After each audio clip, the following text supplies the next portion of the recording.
Hello everyone, good morning to all. और वो सारे स्टूडेंट जो बहुत ज़्यादा साइंस प्रेमी हैं, साइंस लवर हैं, तो उन लोगों के लिए तो आज काफ़ी अच्छा दिन रहने वाला है क्योंकि हम साइंस से रिलेटेड कई सारी न्यूज़ को यहाँ पे कवर करने वाले हैं। ओके, तो वीडियो को लास्ट तक देखना है। लास्ट में क्वेश्चन ऑफ द डे होगा जिसका आंसर आप हमें कमेंट सेक्शन में दे सकते हैं। और क्या हो गया है भाई, पढ़ना नहीं है, पेपर नहीं देना है कि क्या हो गया है? लगातार क्राउड डिक्रीज हो रहा है, घटता जा रहा है। लोगों को बोलो भाई पढ़ाई करो, करंट अफेयर्स फॉलो करो, पसंद आता है तो शेयर एंड सब्सक्राइब करो। अगर आज की क्लास की पीडीएफ आपको लेनी है तो टेलीग्राम में मिल जाएगी। टेलीग्राम से आप करंट अफेयर्स का पीडीएफ डाउनलोड कर सकते हैं। सो स्टार्ट कर लेते हैं 22 ऑफ जून के करंट अफेयर्स।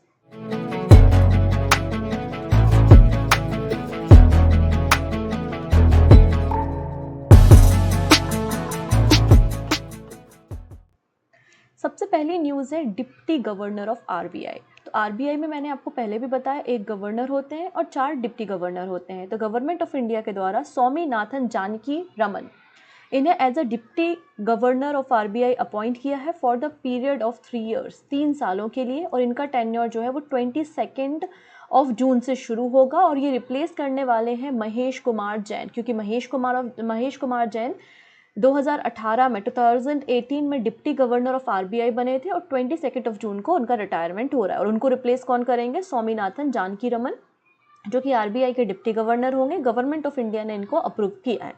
अभी जानकी रमन जी क्या कर रहे हैं? तो अभी मैनेजिंग डायरेक्टर है स्टेट बैंक ऑफ इंडिया के। इन्होंने SBI as a director Bank of Bhutan, जो कि ज्वाइंट वेंचर है एसबीआई का, उसके साथ भी काम किया हुआ है।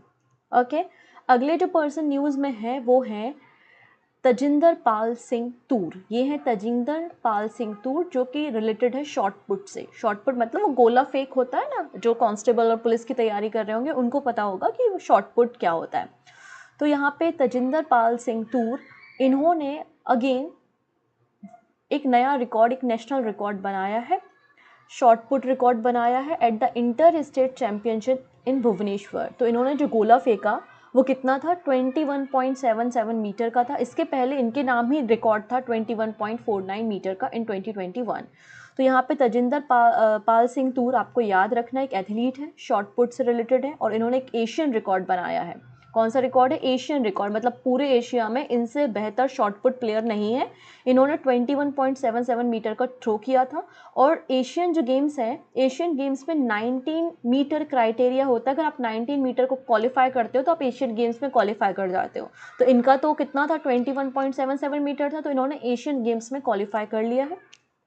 भुवनेश्वर जो है वो उड़ीसा राज्य की कैपिटल है और गवर्नर है गणेशी लाल नवीन पटनायक जी, मुख्यमंत्री हैं। केवल 2 ही पर्सन्स के बारे में आज हमें बात करनी थी। अब सारी जो बातें वो रिपोर्ट है, इंटरनेशनल न्यूज़ है, बैंकिंग है एंड साइंस है। ओके, स्टार्ट करते हैं। सबसे पहली बात, united nation adopt first ever treaty to protected marine life in a high sea. अब समुद्र के अंदर अपनी एक अलग लाइफ होती है, एक अलग दुनिया होती है, लेकिन लगातार आप देख रहे हैं हम ऑयल डिगिंग करते हैं, हम रिसोर्सेज का पता लगाते हैं।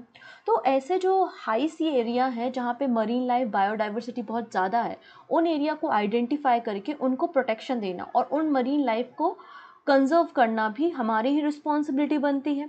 इसलिए यूनाइटेड नेशन ने अपना पहला एक ट्रिटी साइन की है। ये इसकी यूनाइटेड नेशन की पहली इस तरीके की ट्रिटी है जो कि बात कर रही है protection of marine life in a high sea. तो united nation has adopted the first ever treaty to protect marine life on the high sea. और ये 193 जो मेंबर है यूनाइटेड नेशंस के, उन सब के द्वारा इसे अप्रूव किया गया है। इसके अंतर्गत एक नई बॉडी भी क्रिएट की जाएगी जो कि मैनेज करेगी कंजर्वेशन ऑफ ओशियन लाइफ, जो और आइडेंटिफाई करेगी protected area on the high sea. ठीक है। It also stabilize ground rule for conducting environmental impact assessment for the commercial activity in the ocean. इसके अलावा कुछ गाइडलाइंस भी बनाई जाएंगी कि किस तरीके से कमर्शियल एक्टिविटी ओशियन में हो सकती हैं या किन बातों का ख्याल रखने की ज़रूरत है।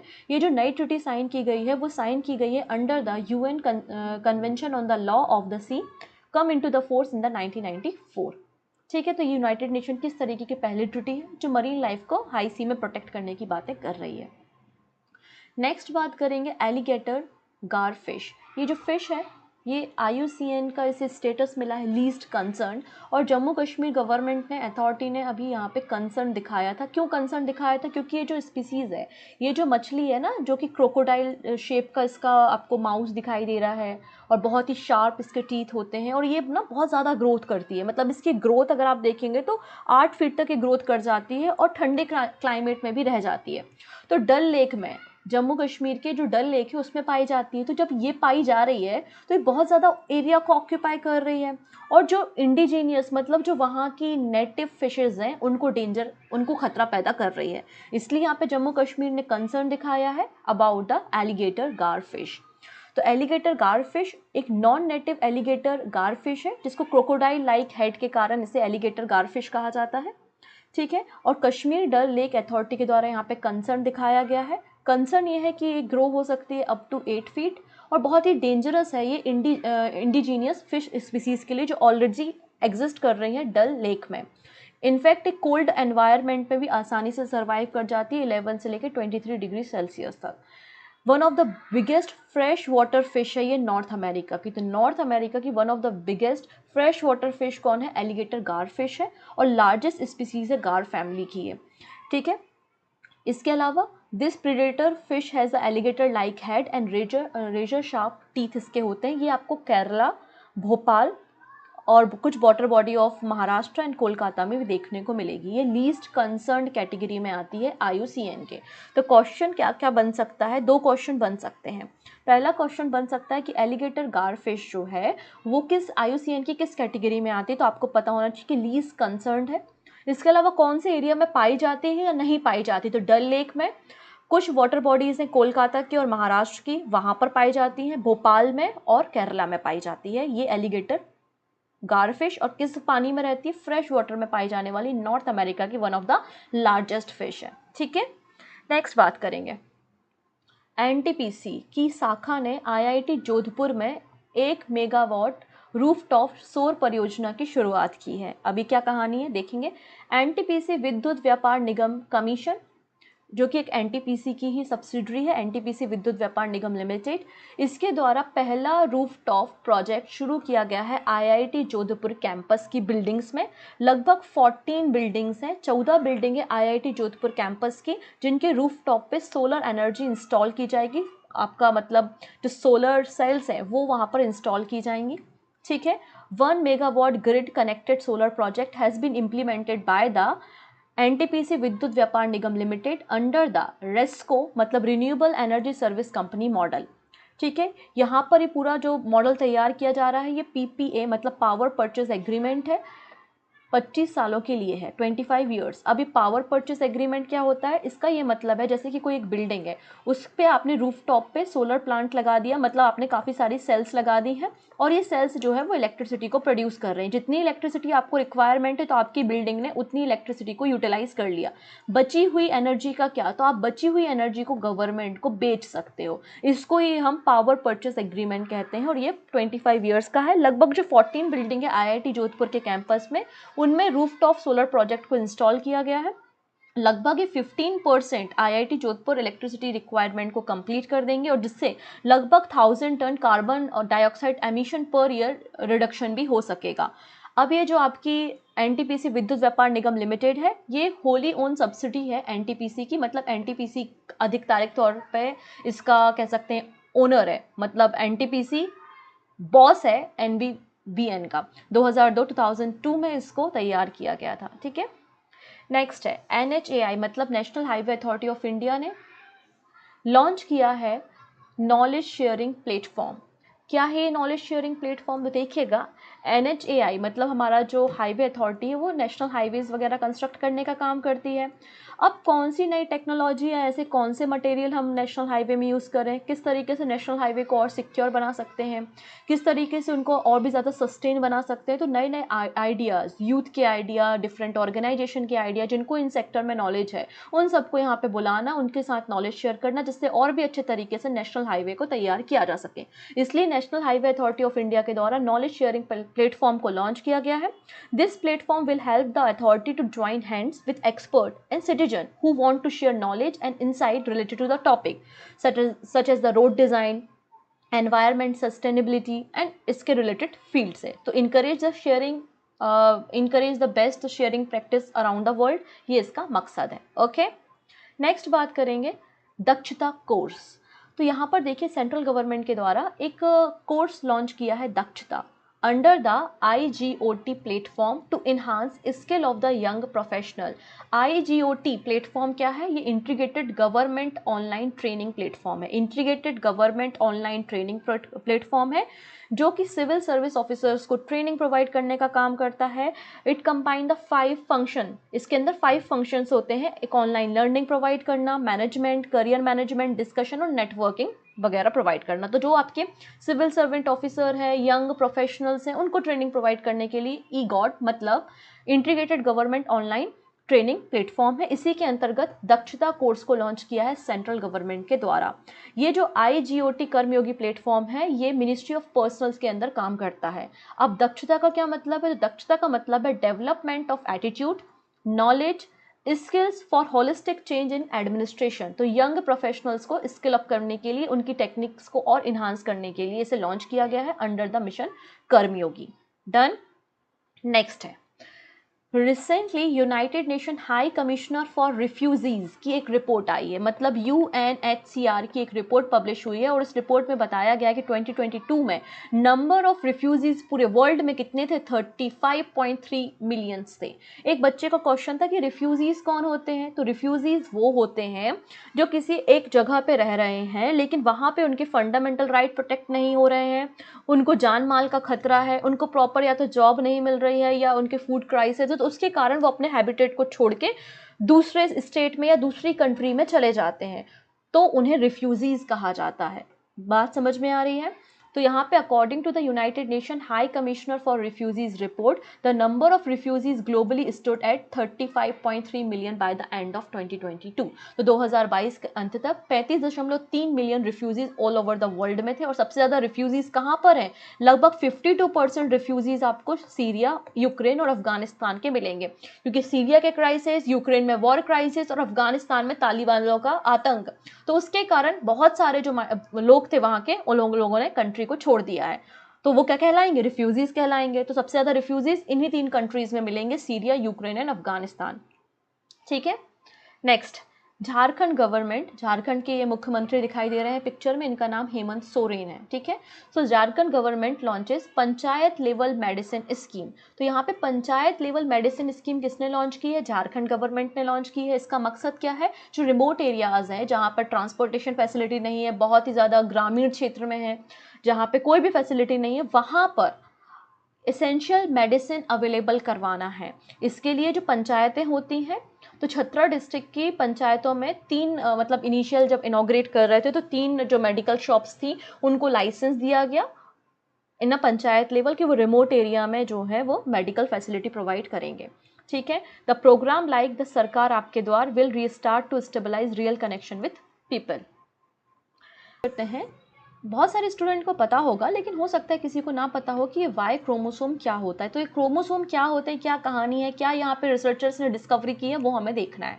तो सबसे पहली बात, तो हमारी बॉडी, कोई भी लिविंग बॉडी, चाहे वो एनिमल की हो या प्लांट की हो, सबसे छोटी यूनिट हमारी बॉडी की होती है सेल। सेल को हिंदी में हम कोशिका कहते हैं। और ये जो सेल होती है ना, उसके सेल में एक सेंटर में एक न्यूक्लियस पाया जाता है और उस न्यूक्लियस को हम केंद्रक कहते हैं। और इस न्यूक्लियस में, ये जो न्यूक्लियस है ना, उसमें एक थ्रेड जैसा स्ट्रक्चर पाया जाता है। कैसा? धागे के जैसा स्ट्रक्चर। उस धागे जैसे स्ट्रक्चर को हम क्या कहते हैं? उस धागे जैसे स्ट्रक्चर को हम क्रोमोसोम कहते हैं। क्या कहते हैं हम? क्रोमोसोम कहते हैं। और ये जो क्रोमोसोम होता है ना, ये 2 चीज़ों से मिलकर बना होता है। क्या क्या? एक होता है DNA और एक होता है हिस्टोन प्रोटीन। DNA मतलब डाईऑक्सीराइबोन्यूक्लिक एसिड होता है DNA, और ये DNA, इसमें जीन्स पाए जाते हैं और ये जीन्स ही होते हैं जो ह्यूमन की कैरेक्टरिस्टिक्स को डिसाइड करते हैं। मतलब हमारी आंखों का कलर क्या होगा, हमारे बालों का कलर क्या होगा, हमारी किडनी का फॉर्मेशन क्या होगा, हमारी हाइट कैसी होगी, हमारी बॉडी फीचर्स कैसे होंगे, ये सब कौन डिसाइड करता है? ये जीन्स डिसाइड करते हैं। और ये जीन्स जो होते हैं वो जेनेटिक मटेरियल होते हैं। जेनेटिक मटेरियल मतलब बच्चों, पेरेंट्स से बच्चों में जाते हैं। इसलिए तो आपके पेरेंट्स की कैरेक्टरिस्टिक्स और आपकी कैरेक्टरिस्टिक्स कुछ ना कुछ हद तक मैच खाती होंगी। हो सकता है आपकी आंखें आपके पेरेंट्स जैसी हो सकता है आपकी नोज आपके पेरेंट्स की जैसी हो, क्योंकि वो जीन्स ट्रांसफर हुए हैं। तो डीएनए में जीन्स होते हैं जो कि जेनेटिक इन्फॉर्मेशन होती है। तो कितनी ज़्यादा यूजफुल इन्फॉर्मेशन है क्योंकि किसी भी व्यक्ति के कैरेक्टरिस्टिक को डिफाइन कर रही है जीन्स। तो जब जीन्स इतने इंपॉर्टेंट है तो इनको पैकेज करना, इनका कह सकते हैं सेफ करना इनको कितना ज़्यादा ज़रूरी है। तो इन डीएनए के ऊपर एक पैकेजिंग मटेरियल होता है जिसको हम हिस्टोन प्रोटीन कहते हैं। ये हमारा मोबाइल फ़ोन जो कि कितना लेस इंपॉर्टेंट है, फ़ोन ही कॉल आते हैं ना इसमें और मैसेज भी आते हैं जैसे कि अभी आया, राइट। तो हम इसको भी लेमिनेट करा के रखते हैं। फिर तो ये डीएनए जिसमें इतनी ज़्यादा यूजफुल इन्फॉर्मेशन है तो इसका प्रोटेक्शन बहुत ज़्यादा ज़रूरी है। तो डीएनए कवर होता है हिस्टोन प्रोटीन से। तो डीएनए और हिस्टोन प्रोटीन को मिला दो तो क्रोमोसोम बन जाते हैं और क्रोमोसोम जो होता है वो एक धागे जैसा स्ट्रक्चर होता है। क्लियर हुआ इतनी चीज़ें। अब जो क्रोमोसोम होते हैं ये एनिमल में अलग होते हैं, मतलब नंबर ऑफ क्रोमोसोम एनिमल में अलग पाए जाते हैं और ह्यूमन में अलग पाए जाते हैं। अभी तो हमको इंसानों की ही बातें करनी है। तो ह्यूमन की अगर बात करें तो ह्यूमन में 23 पेयर्स ऑफ क्रोमोसोम पाए जाते हैं, मतलब 46 क्रोमोसोम आपको इंसानों में मिलेंगे, जिनमें से 22 पेयर्स जो होते हैं वो आइडेंटिकल होते हैं, मतलब मेल एंड फीमेल में सेम होते हैं। लेकिन केवल एक पेयर ऐसा होता है जो मेल बॉडी में और फीमेल बॉडी में अलग अलग होता है, उसे हम सेक्स क्रोमोसोम कहते हैं। ठीक है। तो अगर हम बात करते हैं मेल बॉडी में, तो मेल बॉडी में XY क्रोमोसोम पाया जाता है और फीमेल बॉडी में अगर आप देखेंगे तो XX क्रोमोसोम पाया जाता है। इन्हें सेक्स क्रोमोसोम कहते हैं। जब X और X मिलते हैं तो जिस बच्चे का जन्म होता है वो गर्ल चाइल्ड होती है, मतलब लड़की का जन्म हुआ। वहीं अगर XY मिलते हैं तो आपका बॉय चाइल्ड का फॉर्मेशन होता है, लड़के का जन्म होता है। तो आप कह सकते हैं कि जो Y वाला क्रोमोसोम है ये आपका सेक्स डिफाइन कर रहा है। इसको आप कह सकते हैं ये मेल क्रोमोसोम है, इसलिए साइंटिस्ट भी Y को मेल क्रोमोसोम कहते आ रहे थे अभी तक, और ये सही बात भी थी। अब यहाँ पे क्या नई डिस्कवरी हुई है वो हम देख लेते हैं। तो Y chromosome genes link to ageing and life span regulation. तो रिसर्चर्स ने रिसेंटली डिस्कवर किया है कि Y chromosome male sex decide करने के अलावा इनके जो जीन्स होते हैं वो हमारी एजिंग, मतलब हमारी जो उम्र बढ़ने के लिए और जीवन काल के लिए भी रिस्पॉन्सिबल होते हैं, ये पता चला है। आइए हम थोड़ा सा थ्योरी पढ़ते हैं। The human chromosome is the fundamental unit of the life. Chromosome fundamental unit होते हैं लाइफ के, बहुत क्रूशियल पार्ट होता है सेल का। ये वन जनरेशन से नेक्स्ट जनरेशन ट्रांसफर होता है। क्रोमोसोम एक थ्रेड जैसा स्ट्रक्चर होता है जो कि न्यूक्लियस में, एनिमल हो या प्लांट हो, उसके न्यूक्लियस में पाया जाता है। ईच क्रोमोसोम जो है वो प्रोटीन से बना होता है और डीएनए डाईऑक्सीराइबोन्यूक्लिक एसिड इसमें पाया जाता है जो पास होता है पेरेंट से ऑफस्प्रिंग में। ठीक है। द क्रोमोसोम जो वर्ड है वो ग्रीक वर्ड है जिसमें क्रोमा का मतलब होता है कलर और सोमा का मतलब होता है आपका बॉडी। ठीक है। एक यूनिक स्ट्रक्चर डीएनए जो होता है वो टाइटली बाउंडेड होता है एक प्रोटीन से जिसको हमने हिस्टोन प्रोटीन कहा है, जो पैकेजिंग करने के लिए काम आ रही है।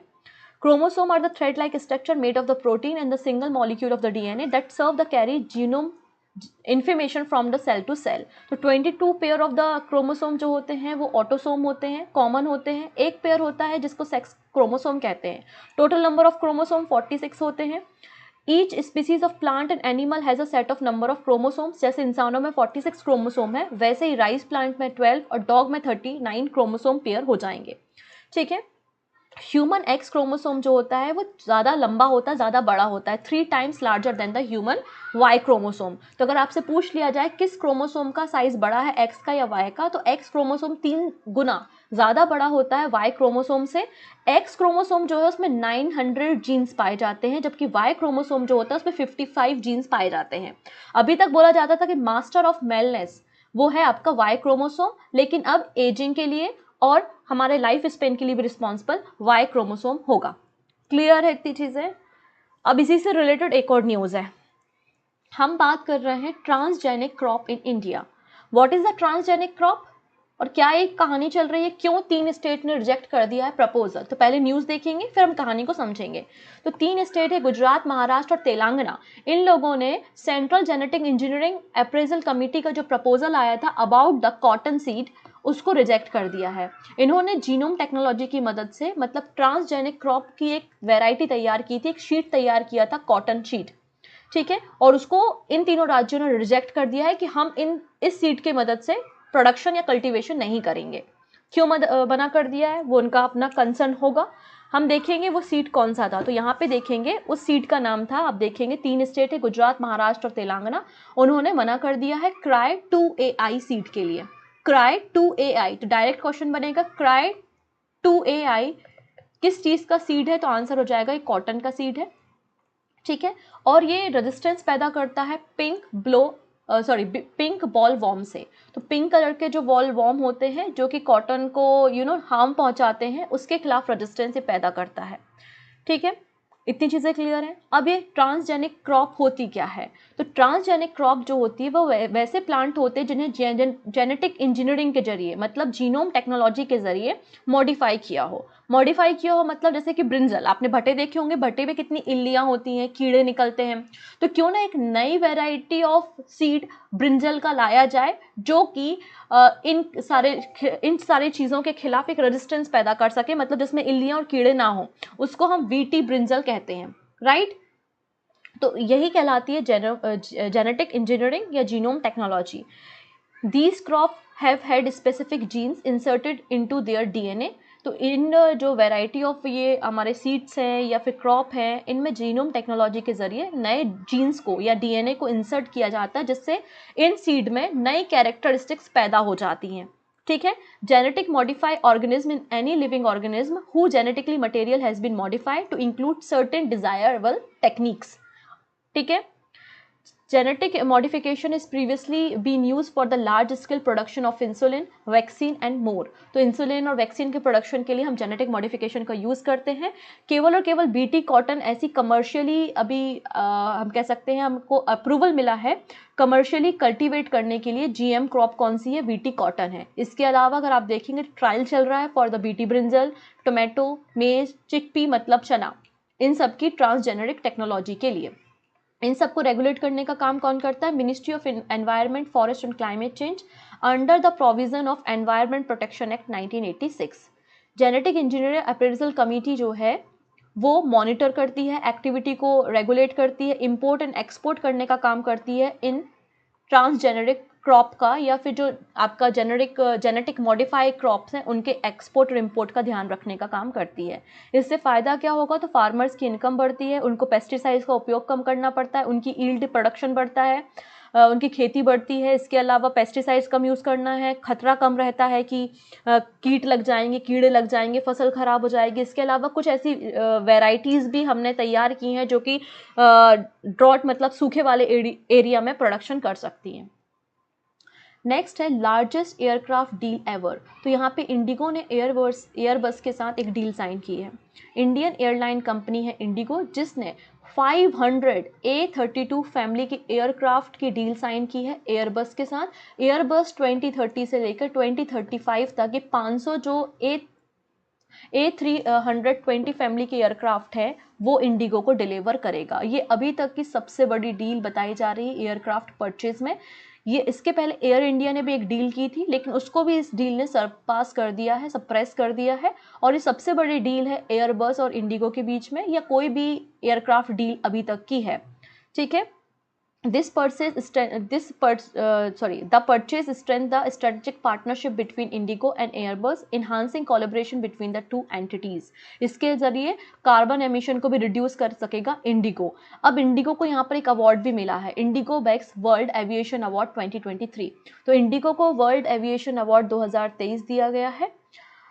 Indigo has won a top award as the best low-cost airlines in India and South Asia। ये इंडिया और साउथ एशिया की सबसे लो कॉस्ट एयरलाइंस है।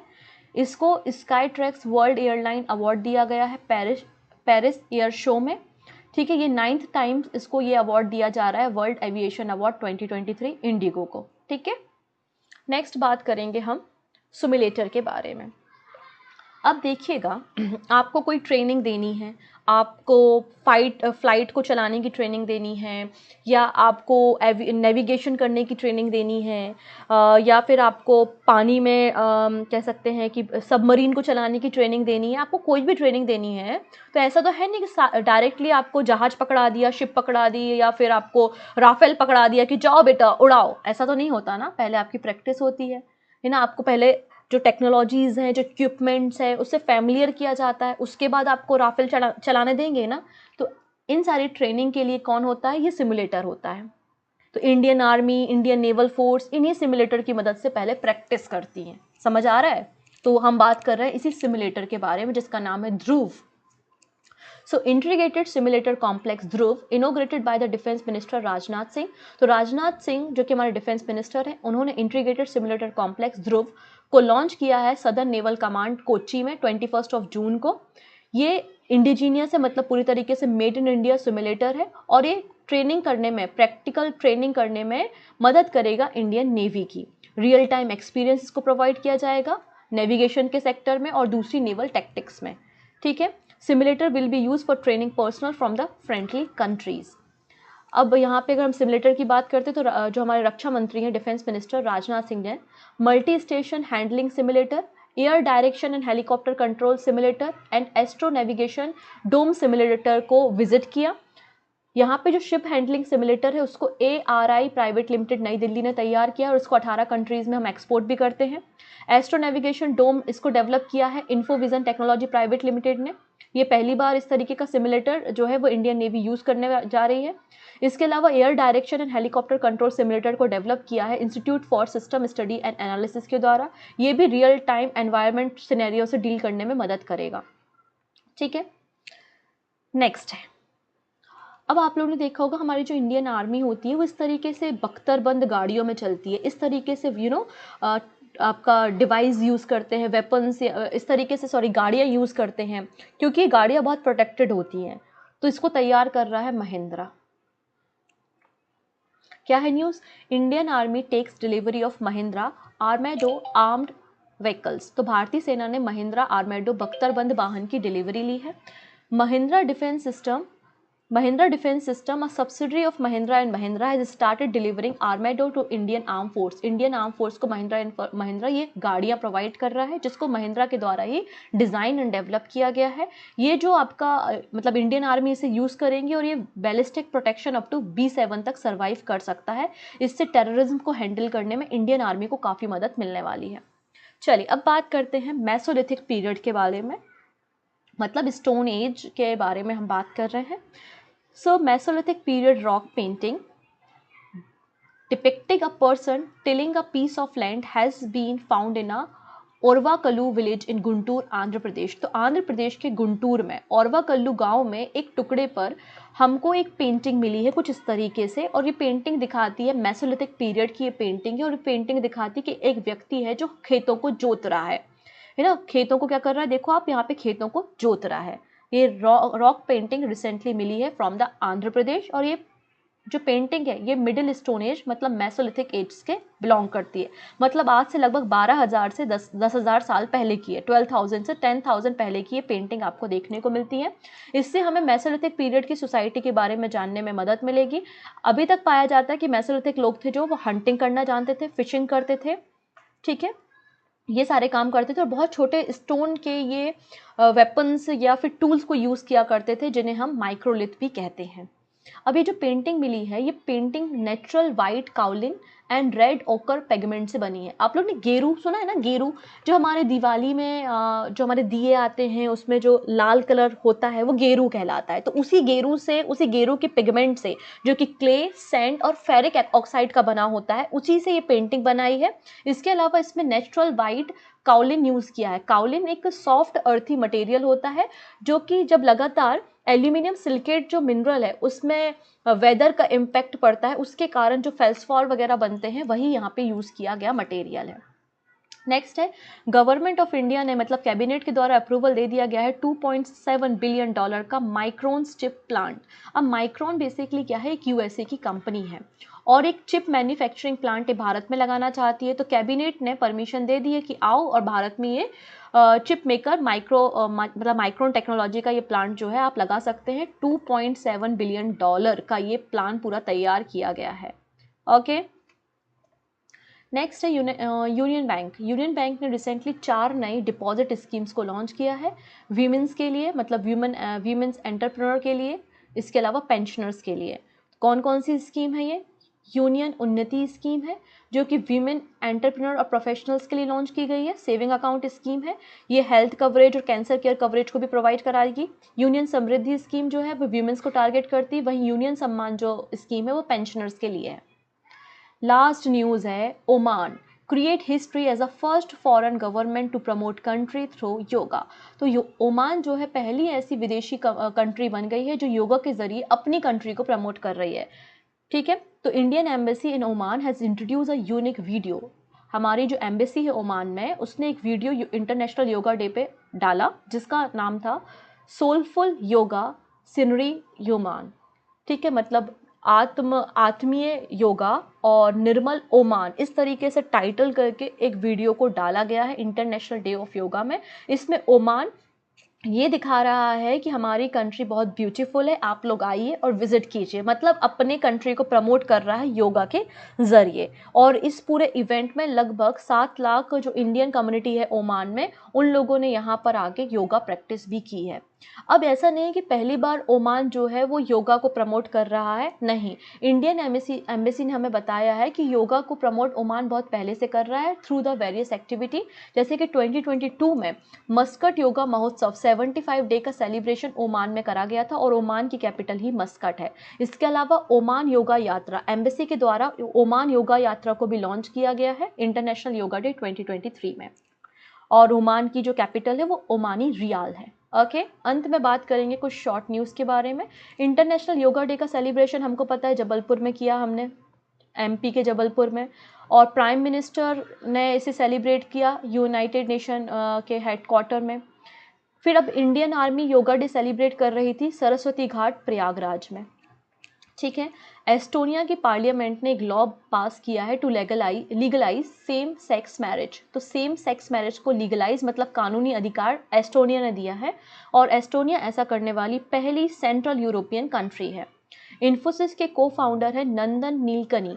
इनके द्वारा 315 crore rupees 315 crore rupees donate किए गए हैं आईआईटी बॉम्बे में, जिससे आईआईटी बॉम्बे के स्टूडेंट जो है वो कई सारे रिसर्च कर सके और नए इंफ्रास्ट्रक्चर को डेवलप करने के लिए।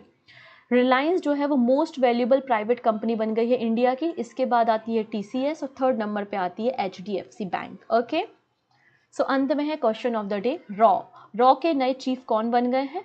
रवि सिन्हा, अजय सिन्हा, विवेक काला एंड विनोद लाहौरी। जो भी सही आंसर होगा वो कमेंट में दीजिएगा। आज मैंने रिवीजन क्वेश्चन नहीं लिए क्योंकि सेशन काफ़ी लेंदी हो रहा था, इसलिए नहीं इंक्लूड किया। आने वाले समय में हम ज़रूर से इंक्लूड करेंगे। सो मिलते हैं नेक्स्ट वीडियो में, तब तक अपना ढेर सारा ध्यान रखिएगा। Take care and bye bye.